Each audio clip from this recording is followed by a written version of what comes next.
It's hard to learn when you're hungry. That's the general thought behind the National School Lunch Program. It offers certain students nutritionally balanced meals at low cost or for free.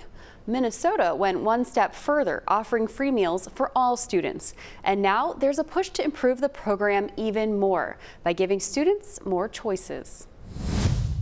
Senator, thank you for being here. Great to be here, Veronica. All right, now you have a bill, that's Senate File 3687, and you say it would give students more choices and opportunities. So tell me about that. Well, this legislation is modeled after the federal legislation that just passed bipartisanly and signed by President Trump a couple months ago to bring more choice to school students across Minnesota for milk consumption at lunch, and expanding to whole milk and other milk options that are currently not available under the milk policies since 2010 that have been limited to just skim milks and low-fat milks. Would your bill allow for non-dairy beverages as well? It would. It would also accommodate anybody that requests a non-dairy beverage, almond or other alternative milk products similar in nutrition, but that would be also available. You've mentioned that this is part of the National School Lunch Program and that whole milk and 2% are currently not allowed. Why is that? Well, that policy changed. It was a heavy-handed action by the federal government in 2010 that took away choice for students and school lunch providers, and that's what we're trying to remedy, and that's what the federal legislation is also attempting to remedy by bringing back whole milk and 2% and other choices of milk, including flavored milks and some options for students to choose from, to encourage more milk drinking and more variety for students and school districts. Now, Senator, obesity in children is on the rise. Does that give you any pause in offering them these higher fat content milks? You know, that issue was discussed at the federal level when Congress considered this bill that passed bipartisanly. It does not, because, again, it doesn't mandate any certain type of milk that has to be drank, like the 2010 heavy-handed action from the government. It just brings more choices. But as Congress had heard when this bill passed and the testifiers talked about, ironically, there's studies that have shown an association with whole milk or higher fat milks not being correlating to more obesity. And in fact, in 2010, when this limited low-fat or skim milk policy went into place, the obesity rate in the United States for children was at 17%.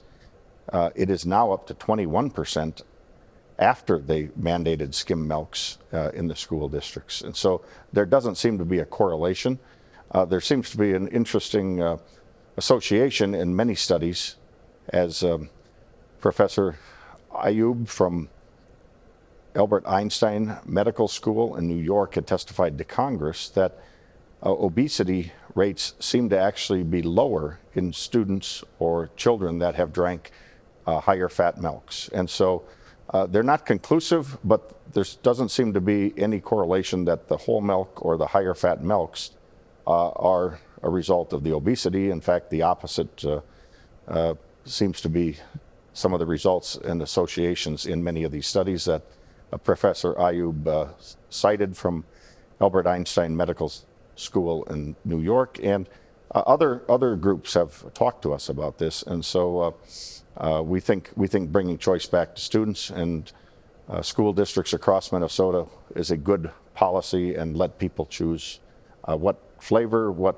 type, and what fat milk they desire, because we also want to help students develop healthy choices. Well, you mentioned more choices, and that's something that everyone can get behind. And to that end, the bill has bipartisan support. Does it have any critics? Largely, it's been supported bipartisanly by Democrats and Republicans. As a Republican author, I've welcomed bipartisan support. Very little criticism. One critic in committee, but that was all we heard. Many groups testified in favor of this. Many ag groups, Minnesota milk producers, Farm Bureau, Farm Union, and groups that just generally wanted to see this choice and option offered to our school students, so they can develop healthy choices and have healthy options. You mentioned committee. During committee, there was concern that having school systems stock all of these different options could create a burden for those systems. How do you respond to that? Well, that was maybe the most critique or criticism we had in committee, but as I answered in committee and again in the legislation, it doesn't mandate any type of milk that schools have to provide. It just opens up for choices for schools to offer whole milk and other milks. If the students do not want to consume, say, one type of milk, the school can adjust their orders, and they don't have to stock a milk that people don't want to purchase or drink in their school, and they can fill that with whole milk, 2% chocolate milks, or other flavored milks that meet nutritional standards. That ultimately is the goal, to have students drink healthy choices and consume more products of their choice. Right. So it's not a requirement, it's an opportunity. It is an opportunity for schools, which right now and previously, since 2010, haven't been able to offer this to students. And in many cases, we've heard anecdotal stories about milk consumption go down or milk waste be a big problem in our schools. And so those are all positive things that can change with more choice left to the school districts and the students with their desires. And of course, parents can have some impact and influence with their local school districts. Another positive thing that was mentioned was that your bill could give school food services staff more creativity with their menus. But I'm wondering, does the impact of your bill reach beyond our school walls? Could it impact farmers or our economy? It certainly can, and that's part of the motivation of the legislation. We want to give our students the choices, but we also want to promote healthy choices in our schools that students can pick, and it benefits farmers. The dairy farmers are the obvious ones. That milk is cartoned right here in Minnesota, produced off of Minnesota dairy farms. Those are tax-paying businesses and help pay for the schools' costs in their communities. And so it really is an economic driver for our farmers and our communities to have this milk as a healthy choice, once again, back in our school districts. And it really is part of the whole economic cycle that we want to keep healthy here in Minnesota and promote more students getting healthy milk choices for their lunch options, and not to have milk that they throw away, because we've heard stories about high milk waste with these previous limited options of just skim and low-fat milk, and that's not good for anybody. And we don't want to see milk and food thrown away. And there's been reports by many that more choices and whole milk choices and 2% choices are the most desired choices by students, and it will eliminate or much lessen the milk that's gotten thrown away in our school lunch programs, as well as encouraging more students to drink milk as a healthy choice during lunch. Sticking with the idea of the economic cycle and avoiding waste, you've also offered Senate File 3686, which would launch a pilot program encouraging rotational grazing. You've called it small but meaningful. Tell me more about that. This rotational grazing legislation that I've introduced, we're trying to find ways to help promote more beginning farmer opportunities and ways to help preserve and enhance and protect the lands that cattle or livestock would pasture on. And rotational grazing is a concept that through the university and other organizations they've developed, where you keep a healthy grass growth on the pastures. You set up multiple paddocks within the pasture, and then the farmers would rotate the livestock. It can be cattle, but it can be other livestock as well, to the different paddocks every few weeks or months, or a month or so, and it keeps healthy grass. It's a great way to manage grasslands and have conservation lands managed by livestock instead of burning them, or other types of processes that sometimes can be expensive or not as desirable for the environment. I was curious about that because this money comes out of the Environmental Trust Fund. So I was wondering how Minnesota's natural resources come into play, but you've just explained that beautifully. It does, and so Minnesota has the great opportunity with the lottery funds. Most people are familiar with the lottery funds.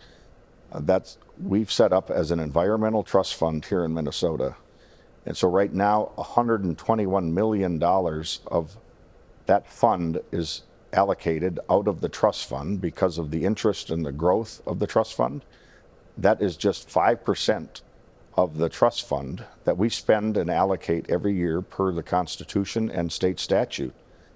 And so this would be a way to spend and use some of those dollars to help preserve the lands, but open them up to more pasturing and grazing by livestock, which becomes an economical way for beginning farmers and young farmers to get into livestock and farming, as well as managing our public lands or conservation lands that many farmers own and have on their farm.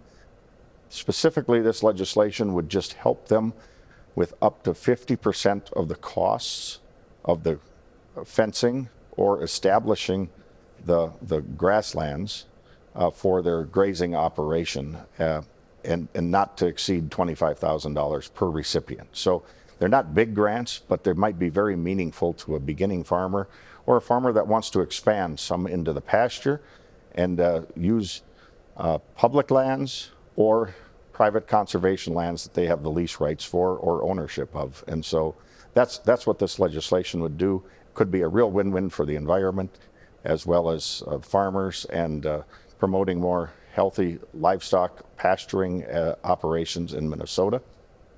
And so that's what we're trying to achieve with this legislation.